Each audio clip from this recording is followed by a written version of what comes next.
Salut la machine, j'espère que tu es toujours au top. On continue, deuxième vidéo de l'immunité innée. Nous allons nous intéresser à la réaction inflammatoire en dessinant un schéma bilan. Vous êtes prêts? C'est parti!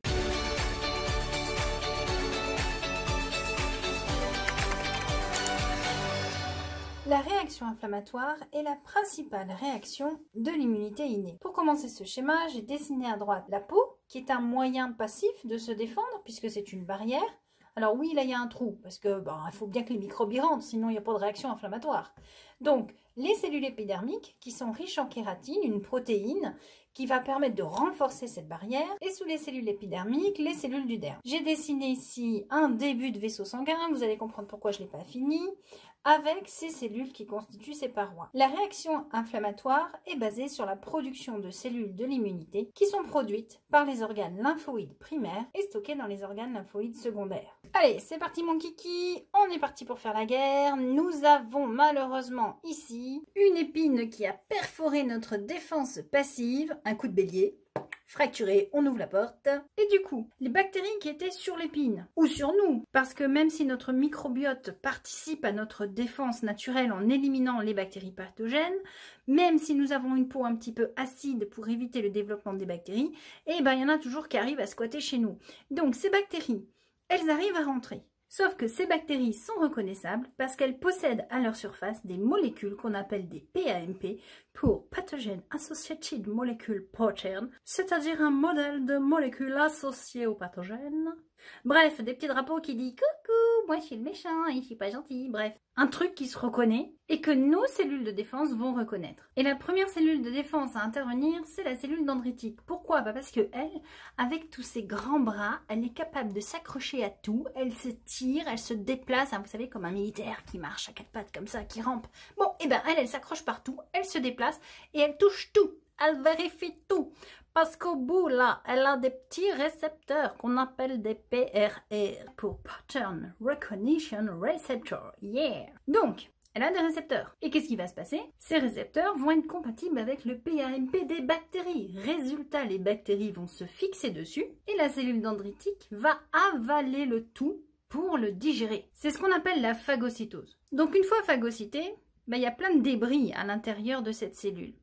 Maintenant, qu'est-ce qu'elle va faire, elle? Je sais pas, imaginez que votre corps, c'est un château fort. Là, vous avez le rempart, et sur le rempart, vous avez les cellules sentinelles. Parce que c'est comme ça qu'on les appelle, des cellules sentinelles, véridiques, comme les sentinelles d'un château fort. Un sentinelle de château fort, quand il se fait attaquer, qu'est-ce qu'il fait? Il tue l'ennemi, il lui arrache son blason, puis il court à l'intérieur du château fort pour le montrer à son roi. Roi, roi, seigneur, seigneur, nous sommes attaqués. Voici le blason de l'ennemi. Est-ce que vous le connaissez? Donc en fait, elle fait ça, elle. Alors elle possède à la surface de sa membrane des sortes de petites corbeilles, comme des mains, qui sont constituées de protéines qu'on appelle le complexe majeur d'histocompatibilité numéro 2, parce qu'en fait ce complexe majeur d'histocompatibilité c'est juste une sorte de blason pour dire ouais moi j'appartiens à ce corps là.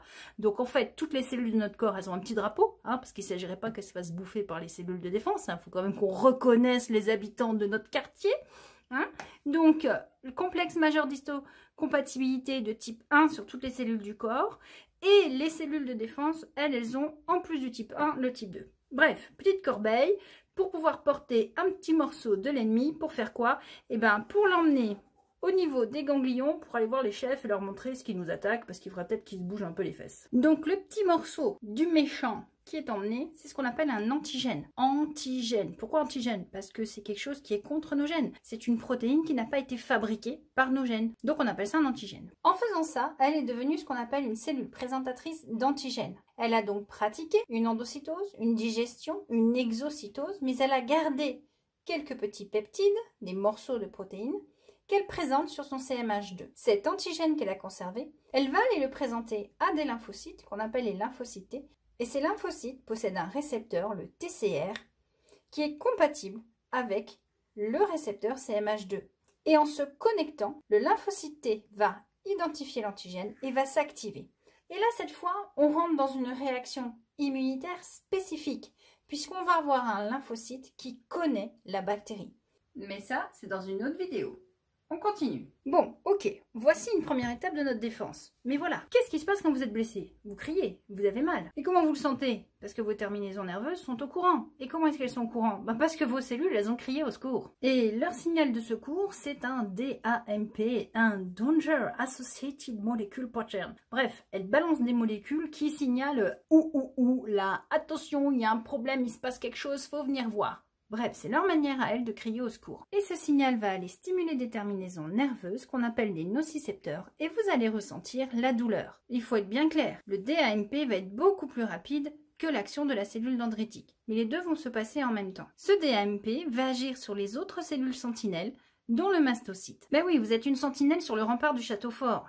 Il y a un voisin qui se fait attaquer, vous allez être recruté également. Mais si ce premier voisin est recruté, le voisin suivant aussi. Bref, toutes les cellules sentinelles qui se trouvent dans le derme vont être recrutées.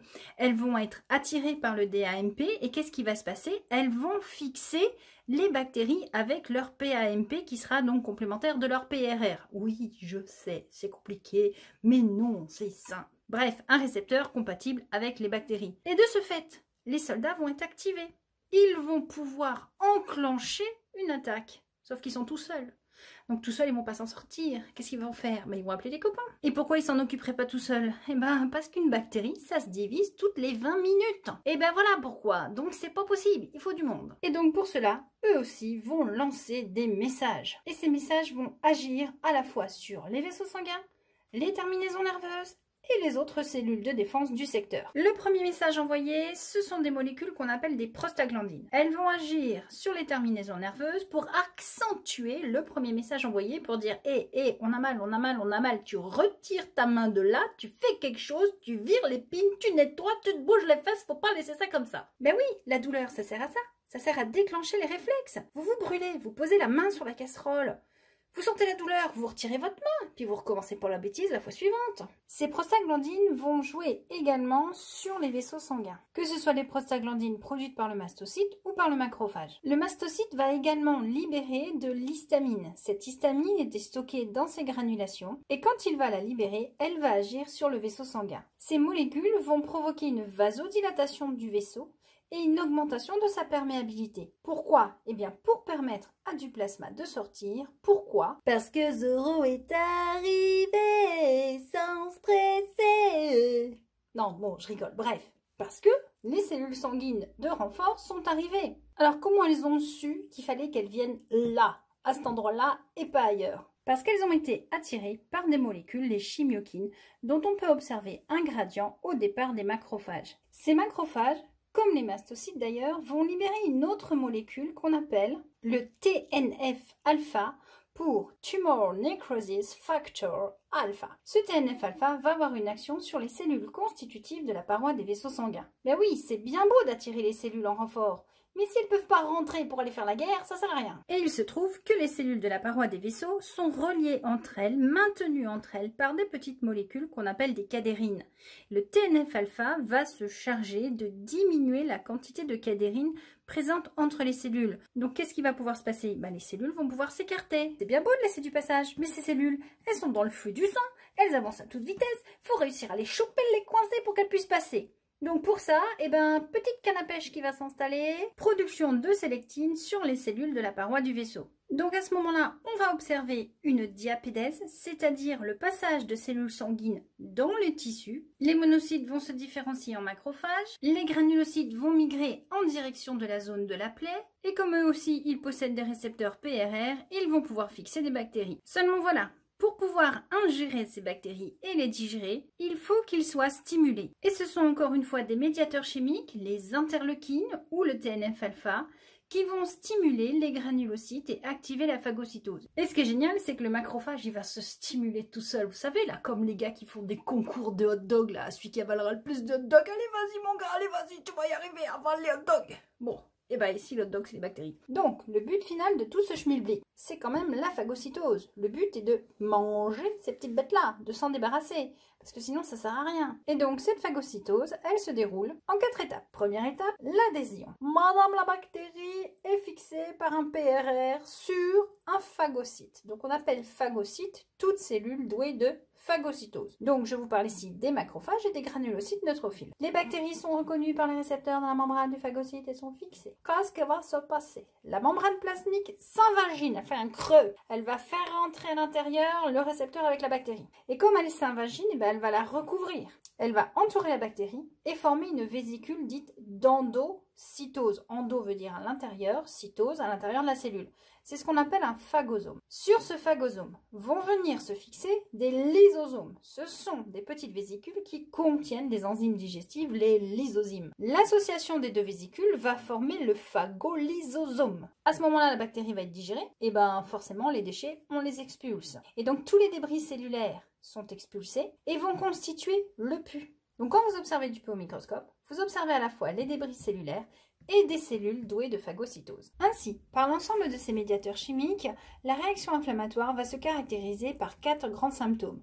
Tout d'abord la douleur déclenchée par le DAMP des cellules, mais également renforcée par l'augmentation de pression dans les tissus due à l'afflux sanguin. En effet, en raison de la vasodilatation et de l'augmentation de la perméabilité, il va y avoir ici beaucoup plus de liquide que prévu. Cette pression va stimuler les nocicepteurs. Ensuite, l'afflux de sang va créer une augmentation de température, car la peau n'étant qu'à 34 degrés et le sang à 36,8, nous allons sentir cette différence de température. Enfin, nous allons donc avoir une couleur rouge au niveau de notre peau, car en raison de l'afflux de sang, il y aura une masse d'érythrocytes, c'est-à-dire de globules rouges plus importante dans le secteur, et nous le verrons par transparence.